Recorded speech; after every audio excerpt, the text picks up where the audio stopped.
We are surrounded by symbols. And that's not a bad thing. Symbols are everywhere. We learn symbols when we're children. By the time we finish third grade, we know that a plus symbol means addition. And we know that a minus symbol means subtraction.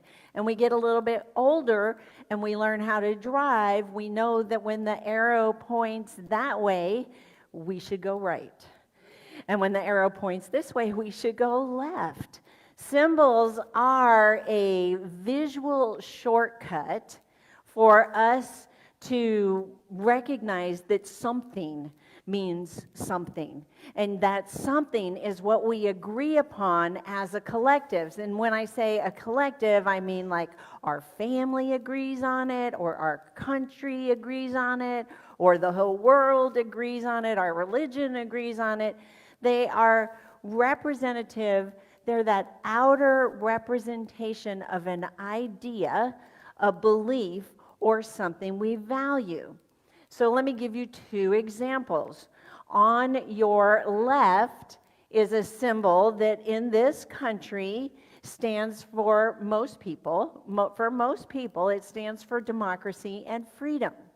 And the symbol on your right in the world is recognized as a symbol representing the religion of Judaism, right? So you get like symbols or symbols or symbols, and they mean something, but they're not the thing itself. They're the outside representative of what it means. So these are also symbols. And these symbols, for most people, represent Christmas. Here at Unity of Mesa, this holiday season, we're going to take a look at 4 different Christmas symbols. We're going to look at the tree, the gifts, Santa, and lights as part of what represents Christmas time. But for this Sunday, we're going to look at the tree. No matter how much research you do, no matter how many different ways you look at it, there is no tree in the Bible, in any of the birth narratives. There just isn't, but yet it is one of the most popular, most recognized symbols in December around the world as part of Christmas. And here's the phenomenon. When a new idea, belief, or value, or spiritual movement emerges from and evolves from within a culture, a country, or an empire, it brings with it other parts of that country, culture, or empire. So when Christianity started at the beginning of the first millennia in the Common Era, it brought with it, as it evolved and as it emerged, it brought with it parts of the greater environment from the Romans, the Greeks, and the Egyptians. And then later, as Christianity spread up northward in northern Europe, it brought some of those parts with it too, which it is like, okay, that's how bunnies and eggs got to be symbols of the high holy time of Easter. And it's actually how the tree evergreens became a part of the Christmas celebration. So way back in ancient Egypt, they worshipped a god named Ra. Ra had a hawk head, but on his hawk head, he had a crown that was a giant sun disk because he was the god of the sun. And from the time of the equinox, which happens in September in the northern hemisphere, from that time it gets darker, the days get shorter and shorter and shorter, darker and darker and darker, and the people believed that Ra was ill, and he was getting sicker and sicker, and that's why the sun was getting weaker and weaker. But on solstice, December 21st, everything changed. And Ra was cured of his illness, and the days became longer and longer. So they knew that ahead of them were fruitful times, and they celebrated the triumph of life over death. And the way they celebrated it was they got these palm fronds and these papyrus leaves and reeds, and they put them in all their homes as a symbol of that triumph. Now, in the Roman times, on the solstice, they celebrated Saturnalia, which was a festival or a feast that was for the god Saturn, who was the god of agriculture, because all of a sudden they recognized the sun was going to come back and their orchards and their farms were going to be fruitful again. And so what the Romans did was they decorated their homes with evergreens like laurel and cypress. In the northern parts of the Western world, the Celts had druids, and the druids were the priests and the wise people. They were the judges. They had a lot of roles. But what they would do on the winter solstice was they would take evergreens like holly and ivy and fir and weave these garlands and decorate the temples. The Vikings, so you're getting the theme, right? The Vikings used mistletoe to celebrate or commemorate the god of light, Balder, his death, with mistletoe, which was an evergreen. Now, you may have already known that the Germans are credited for the Christmas tree, but the Christmas tree didn't get to be a tradition until the 16th century. That's a long time after Jesus was born, I'm just saying. But they would cut down a whole tree, usually about 4 feet tall, and bring it into their home and decorate it. 300 years after the Germans started this tradition, just go with me down this rabbit hole. 300 years after the Germans started this tradition, the Queen of England, Victoria, was married to a German prince. And she had a family portrait sketched of her and her family and Prince Albert standing in front of a Christmas tree. And that's when the Christmas tree took off in popularity all throughout the British Empire.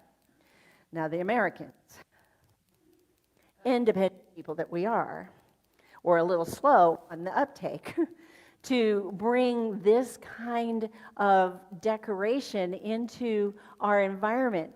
Because if you recall your history, Puritans came to the United States, and the Puritans were in charge. And the Puritans didn't want to have anything to do with Christmas decorations because they considered them unholy and a pagan mockery. And they even made laws that imposed these seriously heavy fines for anyone who dared to put Christmas decorations up. At which point I would say that is so un-American.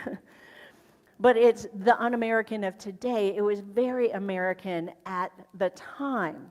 And I'm very grateful for the tremendous influx of German and Irish immigrants in the 19th century who finally overcame that Puritan mentality and started to make Christmas trees popular in our homes. Now, the difference between a European Christmas tree and an American Christmas tree is that European ones are about 4 feet tall, and Americans prefer them from floor to ceiling.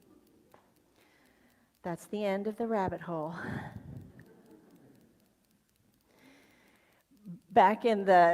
Some of you know that maybe most of you know that I grew up in Honolulu. I came from Hawaii.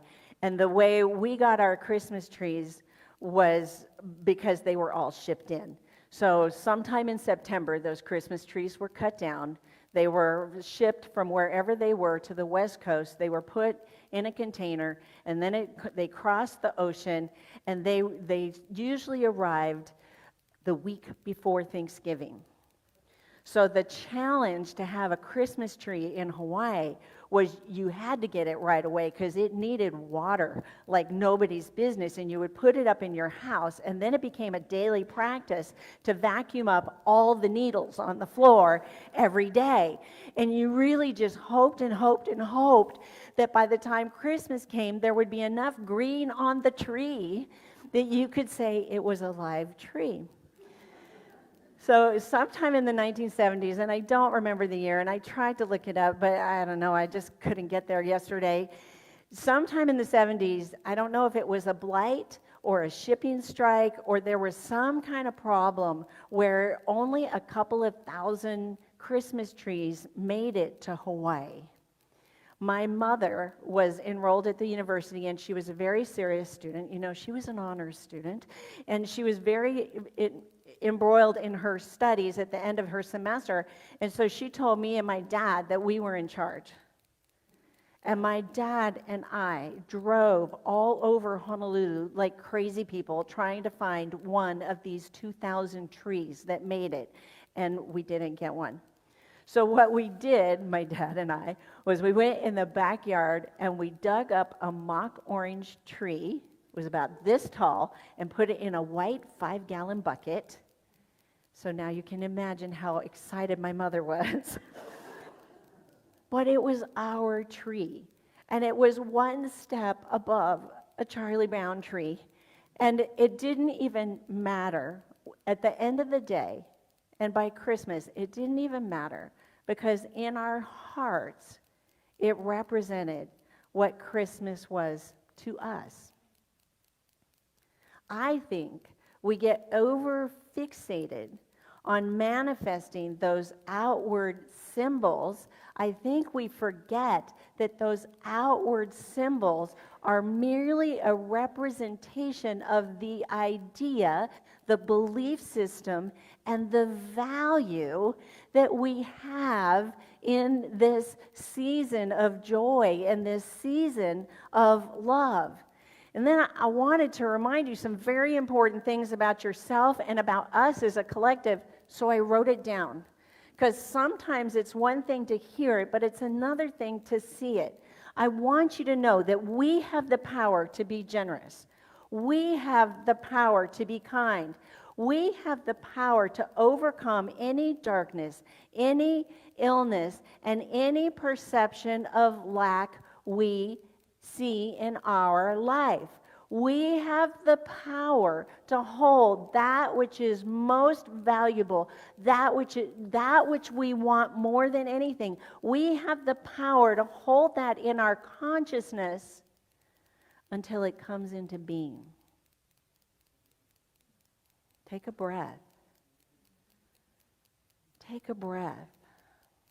And I'll tell you a story about a family who didn't have hardly anything one year at Christmas. Our family was huddled together by the fire one Christmas. Things had been very hard that year. Our dad, like many others, had lost his job and couldn't find work no matter how hard he tried. We were very close to losing our home. We had missed a number of payments for several months. There were no presents that year, not even a tree.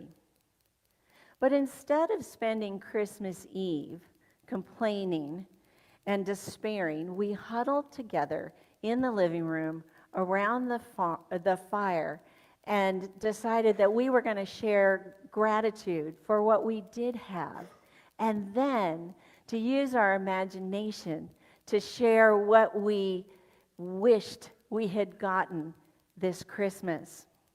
I'm thankful to have a bed to sleep in, said Haley. And if I could have anything I wanted for Christmas, I would want a stray puppy, because then I could bring that stray puppy in from the cold, and it could sleep with me in my bed, and it would be warm, and it would know that it was going to be fed. Dad thought a bit and said, I'm thankful for the odd jobs that I've been offered these last few months. They weren't much, but they helped us to eat. And if I were to have a wish this Christmas, I believe I would have dreamed of owning my own business, my own company, so that I could employ other people who had lost their jobs. William jumped in. I'm thankful we still have electricity so that our colorful string of lights can twinkle and make it feel like Christmas, even though we don't have a tree. And if I could wish for a present this year, it would be to have a brand new state-of-the-art video game system so that I could have my friends over and we could hang out, we could play games, and we could just enjoy life. When it was Mom's turn, she said, I'm so thankful that all you kids are healthy. I'm especially thankful to Dr. Zuckerman, who gave us samples of the medication that Haley needed to get over her illness. If I were to have a wish this Christmas, it would be for $1,000 to be deposited to my bank account every month so I could participate in a program that could give medicine to kids who need it. That's what I would want for Christmas. They thought about life for a while, and about that time, a very timid knock came at the door. Haley jumped up and answered the door, and there before her was a man looking pretty disheveled. He had flip-flops on his feet and holes in the knees of his jeans, and his t-shirt had paint splatters all over it. He had a hoodie, but there he was, standing in the cold, shivering uncontrollably. He said that he was cold and he was trying to get downtown to the bus station, and if he could just come in for a few minutes to get warm, he was pretty sure he could make it. Haley said, "You can have my seat by the fire." So the man came in and introduced himself, and as he sat there by the fire, Mom asked if he was hungry, and he said, "No, really, I'm okay." And she said, "Are you sure?" And he said, "Well, I could manage a bite." So Mom went to the kitchen and warmed up the last of the soup, buttered a big hunk of bread with some nice butter, and brought that in to him. He said his name was Pedro, and he said that he was trying to get home for Christmas so he could be with his kids. After he warmed up, Dad surprised us all by saying, "You can sleep in William's bed tonight." William said no problem. They were a little bit nervous, but there was no way they could turn this man out into the cold. The next morning, Dad got up, he drove Pedro to the bus station and gave him the last of our grocery money for bus fare.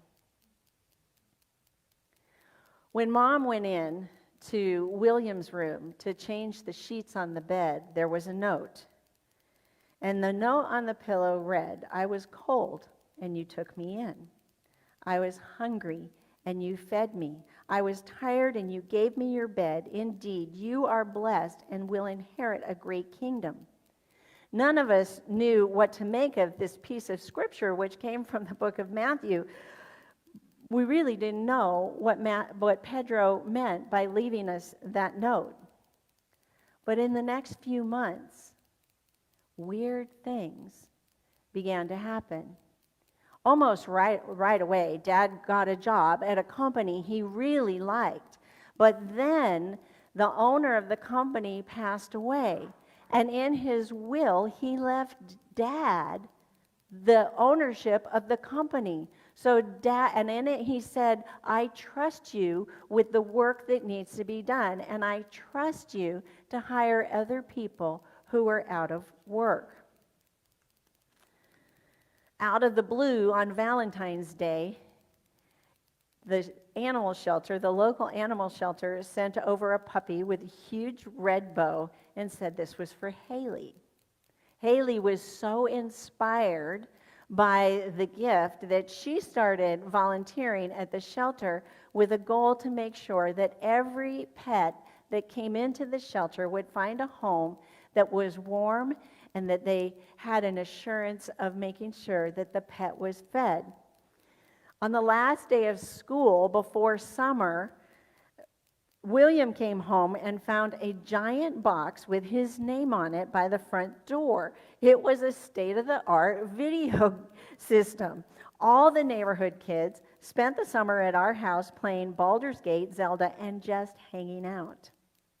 Mom got a letter in the mail that spring that said someone had paid for her to take an online course to learn how to build websites. She built 3 websites, And the income from those 3 websites equaled exactly $8,000 a month. So she could participate in a program, sponsor children for medical supplies and clean water. I don't know who Pedro was. Maybe he was an angel, or an incarnation of Jesus, or maybe he was just a stranger who needed a place to stay and some food. What I do know is that everything we desire can be held in our heart at Christmas and come to us in its right and perfect time. Yeah, you like it. I like it too. I think we can turn the lesson, the moral of this story, into an affirmation for ourselves, incorporating this truth so that we can be that symbol of Christmas ourselves. Speaking from the I am, I have the power to be generous. I have the power to be kind. I have the power to overcome any darkness or illness or perceived lack in my life. I have the power to hold that which I most want in consciousness until it comes into being. Is this the kind of Christmas that you want to see for yourself this year? Yes, I'm hoping so. I'm hoping so, because imagine the good that will happen in our lives and in the world because we were willing to declare, to command, to move that power that is in us into generosity, into kindness, into the healing of any darkness, illness, or perceived lack. So let's say this together. I have the power to be generous. I have the power to be kind. I have the power to overcome any darkness or illness or perceived lack in my life. I have the power to hold that which I want most in consciousness until it comes into being. And so it is, and so we let it be. Let's take this into a time of meditation by singing, I am opening. I am opening to the possibility of that power within me, of that expression, of that symbol of the evergreen, standing tall and powerful like a tree.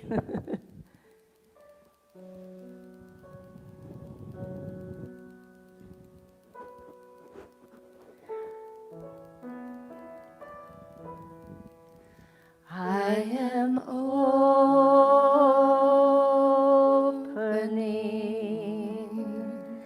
I am opening.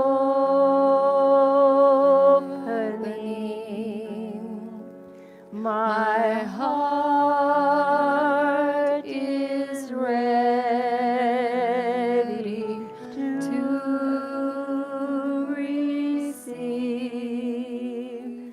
We are opening.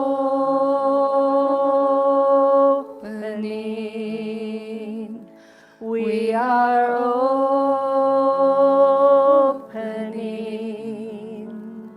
Our heart is ready to receive. I want you to find that way of being in your body where you can relax any tension, that you can allow your shoulders to take a break, where you can breathe easily and deeper than before.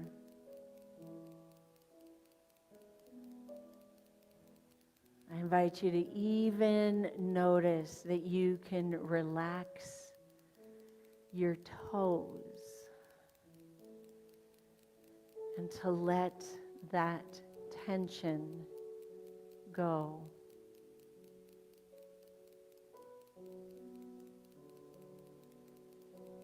Journeying within, communing, reminding ourselves of our oneness with our inner being.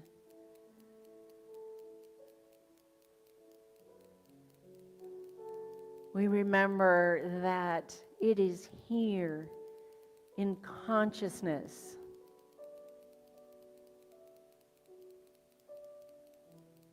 that we are always protected. We're always nurtured. We are strong. And we have the pattern for perfection. We have the roadmap to come into the light in our fullness, in our power, emerging, bringing the very best parts of ourselves forward.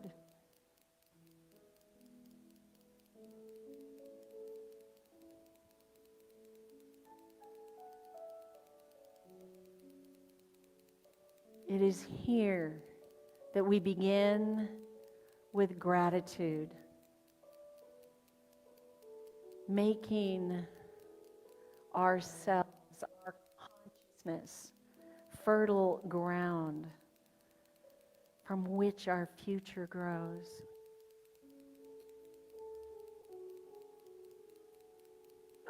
And it is here in the heart of our inner being that we plant ideas,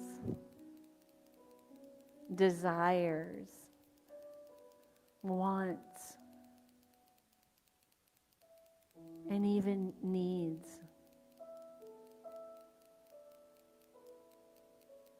Now in the holy and sacred silence.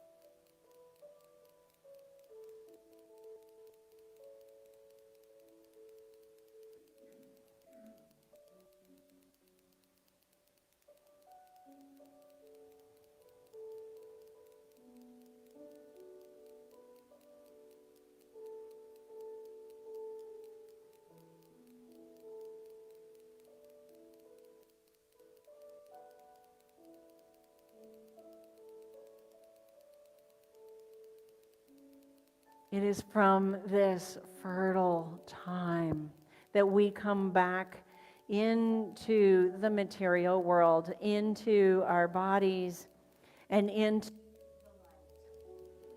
into light of love, into a light of joy, fully reminded that we are the power to be generous, we are the power to be kind, and we are the power to overcome any darkness, any illness, and any perceived lack in that outer world. So it is, and so we let it be, back in the light, with gratitude, with strength, with faith, with assurance. Amen.